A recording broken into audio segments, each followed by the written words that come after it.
6 na letra, 2 salita, pero bakit di ko magawa?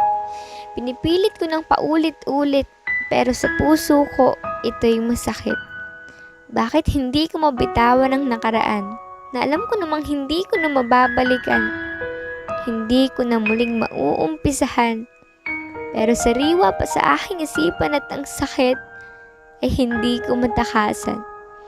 Kasi sa tuwing naaalala ang lahat ay aking nababalikan, alam ko naman na wala na.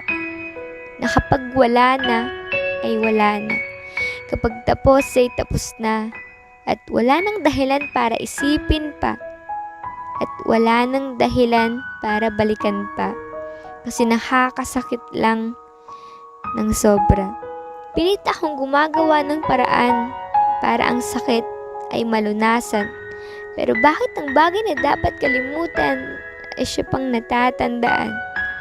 At muling mag-iisip kung paano na naman uumpisahang ang lahat ay kalimutan at talikuran. Hindi ko ginustuwang ganito na isipin ng makakasakit sa puso ko, pero pangako. Pipilitin ko na kalimutan ka at tang tayo.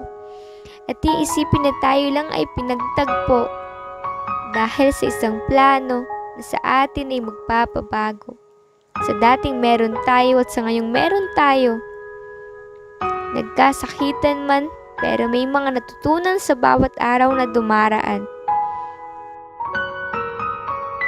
Wala namang perpekto.